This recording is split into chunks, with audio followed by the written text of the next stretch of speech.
Hello, my kiddos. Okay, last time they left, the company left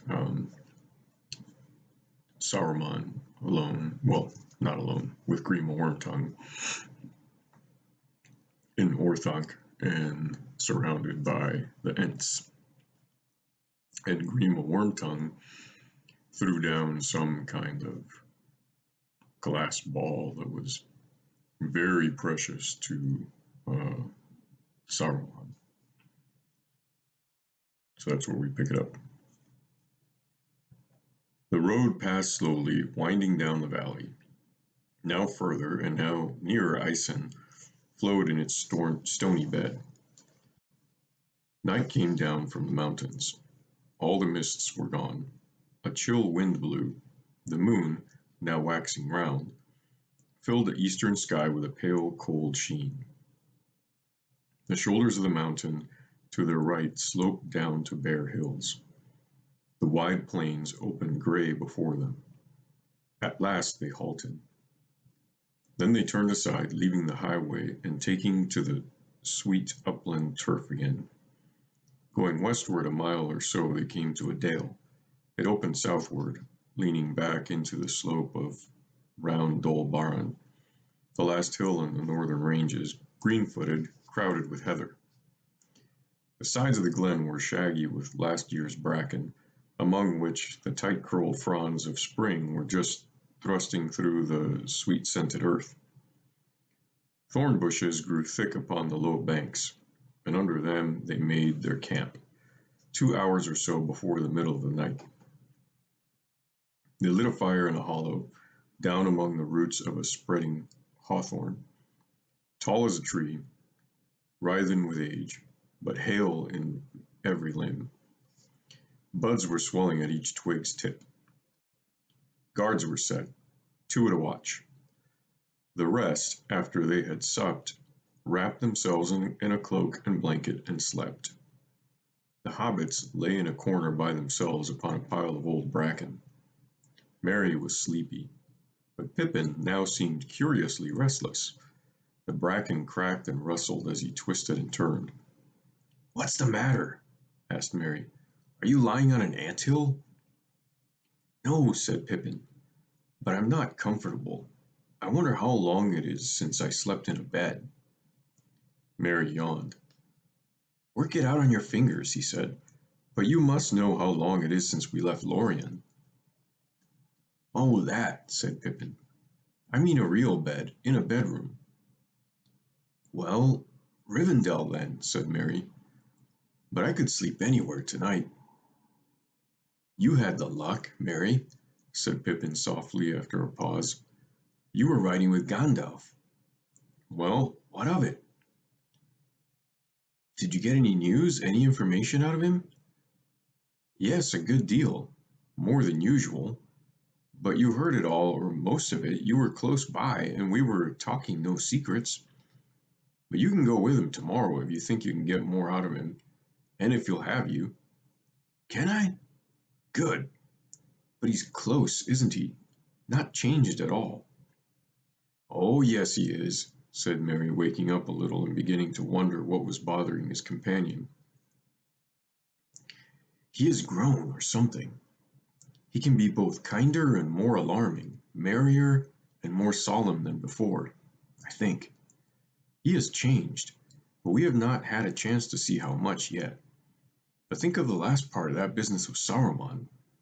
Remember, Saruman was Gandalf's superior, head of the council, whatever that may be exactly.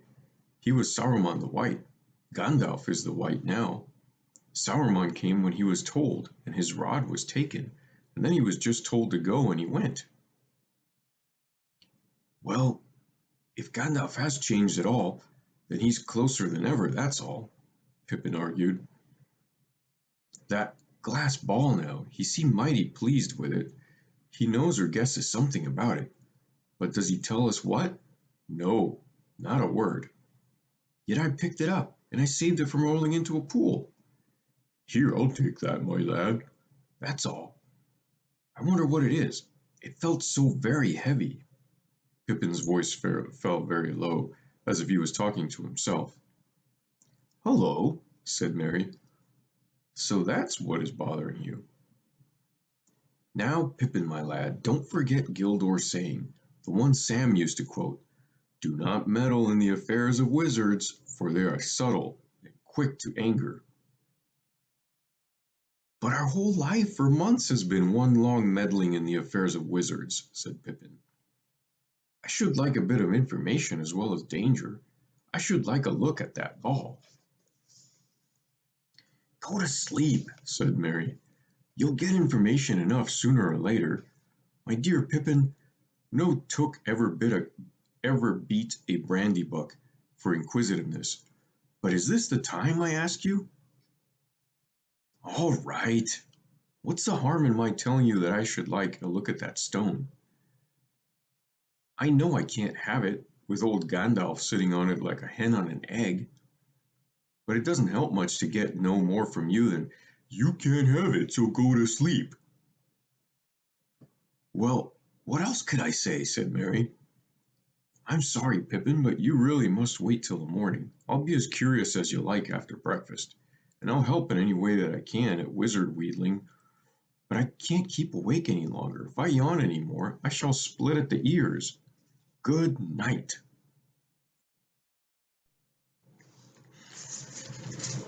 Pippin said no more.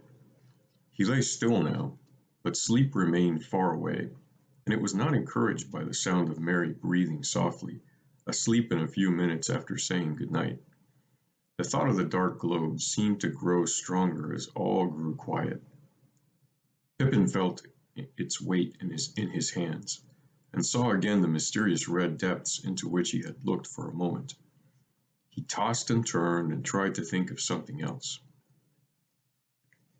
At last he could stand it no longer. He got up and looked around.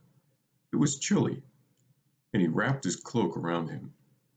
The moon was shining cold and white down into the dell, and the shadows of the bushes were black. All about lay sleeping shapes. The two guards were not in view. They were up on the hill, perhaps, or hidden in the bracken. Driven by some impulse that he did not understand, Pippin walked softly to where Gandalf lay. He looked down at him. The wizard seemed asleep, but with lids not fully closed. There was a glitter of eyes under his long lashes. Pippin stepped back hastily, but Gandalf made no sign, and drawn forward once more, half against his will, the hobbit crept up again from behind the wizard's head. He was rolled in a blanket, his cloak spread over the top, and close beside him, between his right side and his bent arm, there was a hummock, something round wrapped in a dark cloth. His hand seemed only just to have slipped off it to the ground. Hardly breathing, Pippin crept nearer, foot by foot. At last he knelt down.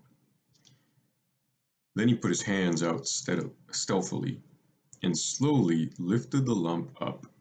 It did not seem quite so heavy as he had expected. Only some bundle of oddments, perhaps, after all, he thought with a strange sense of relief. But he did not put the bundle down again. He stood for a moment clasping it. Then an idea came into his mind. He tiptoed away, found a large stone, and came back. Quickly now he drew off the cloth, wrapped the stone in it, and kneeling down, laid it back by the wizard's hand. Then at last he looked at the thing that he had uncovered. There it was, a smooth globe of crystal, now dark and dead, lying bare before his knees. Pippin lifted it, covered it hurriedly in his own cloak, and half turned to go back to his bed. At that moment Gandalf moved in his sleep and muttered some words. They seemed to be in a strange tongue. His hand groped out and clasped the wrapped stone, and he sighed and did not move again. "You idiotic fool," Pippin muttered to himself. "You're going to get yourself in frightful trouble. Put it back quick." But he found now that his knees quaked, and he did not dare to go near enough to the wizard to reach the bundle. I'll never get it back now without waking him, he thought. Not till I'm a bit calmer. So I may as well have a look first. Not just here, though. He stole away and sat down on a green hillock not far from his bed. The moon looked in over the edge of the dell. Hey, Pippin just became a burglar hobbit.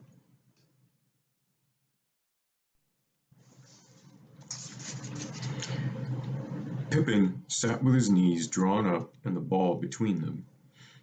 He bent low over it, looking like a greedy child stooping over a bowl of food, in a corner away from others.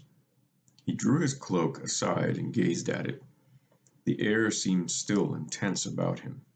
At first the globe was dark, black as jet, with the moonlight gleaming on its surface.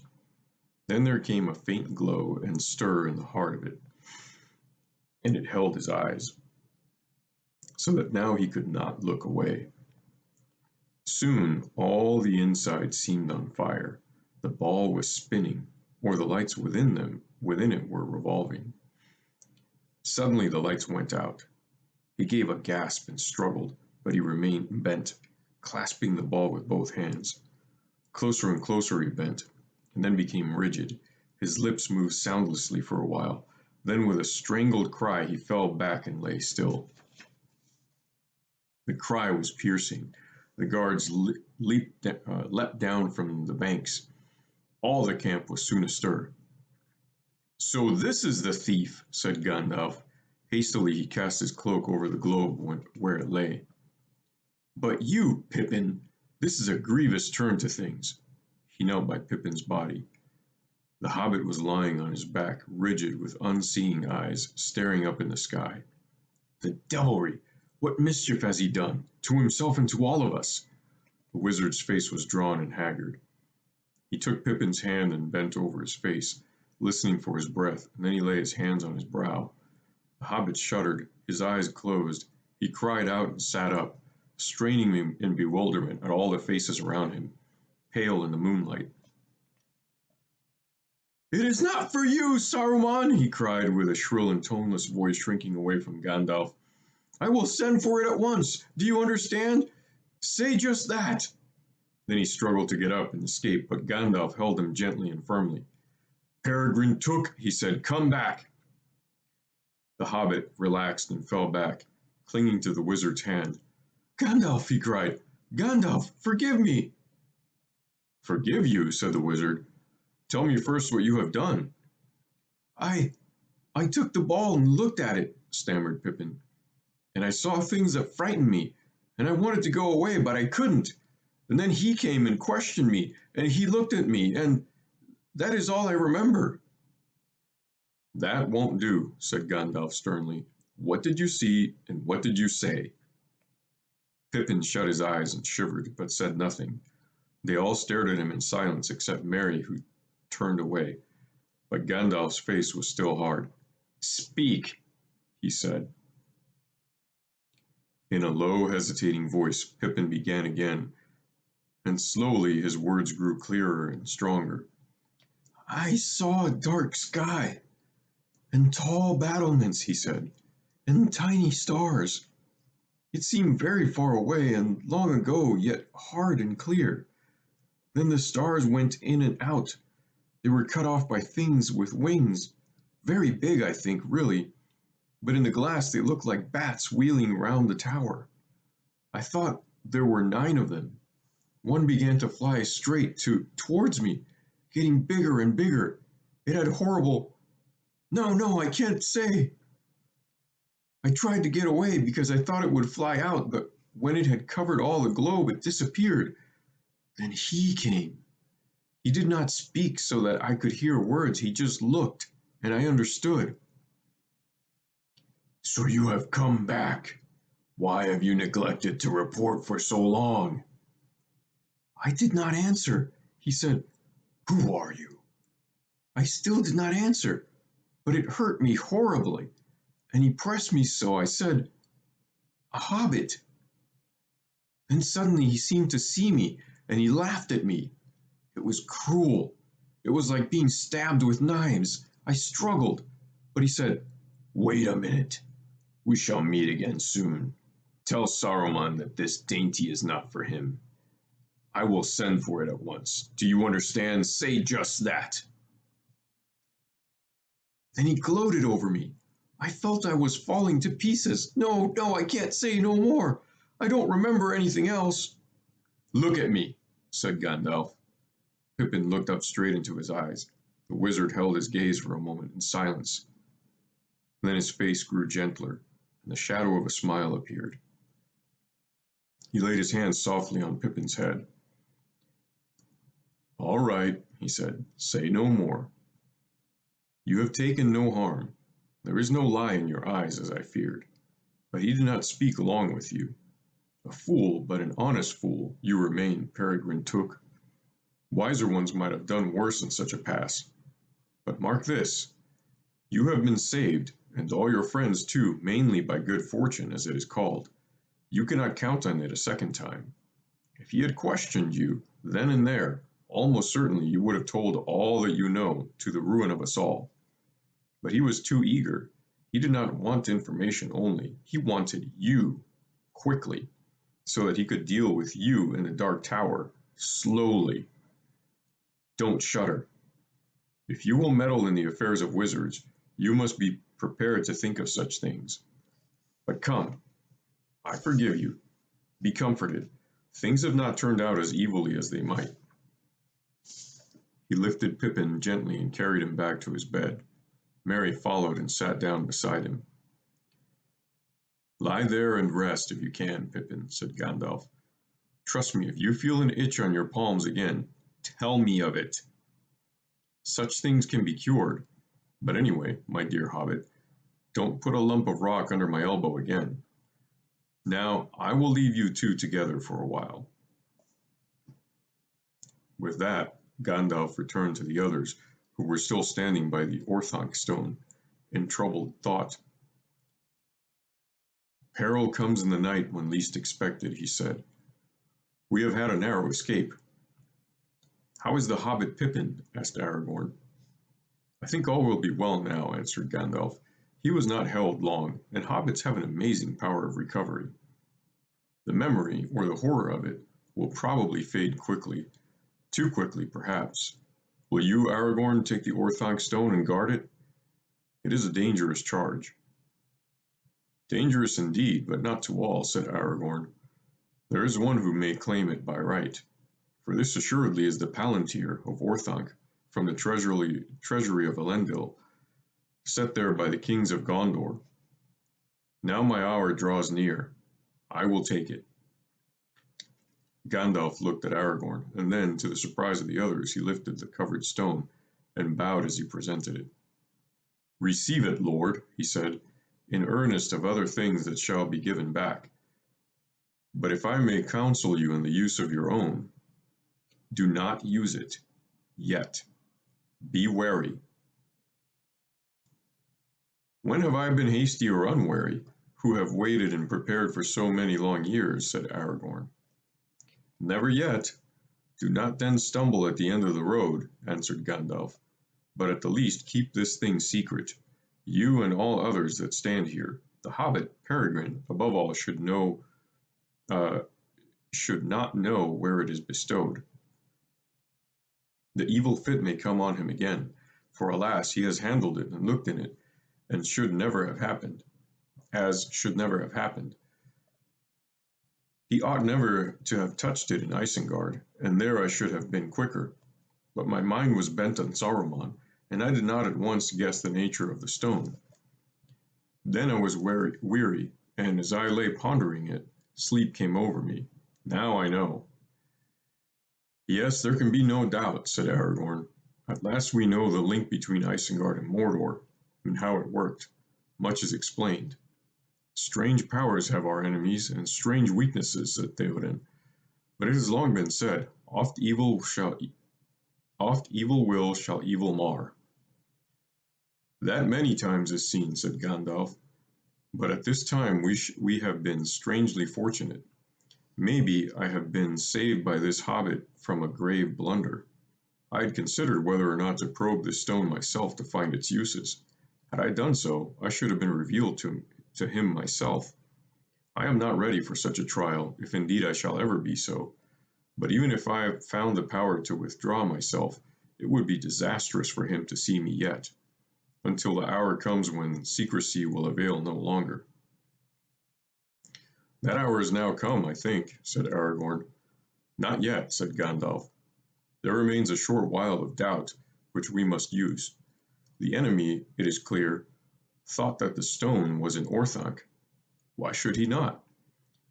And that therefore the hobbit was captive there, driven to look in the glass for his torment by Saruman. That dark mind will be filled now with the voice and face of the hobbit, and with expectation. It may take some time before he learns his error. We must snatch that time. We have been too leisurely. We must move. The neighborhood of Isengard is no place now to linger in. I will ride ahead at once with Peregrine Took. It will be better for him than lying in the dark while others sleep. I will keep Eomer and 10 riders," said the king. "They shall ride with me at early day. The rest may go with Aragorn and ride as soon as they have a mind." "As you will," said Gandalf, "but make all the speed you may to the cover of the hills, to Helm's Deep." That's where we end tonight, kiddos. I love you always and forever, no matter what.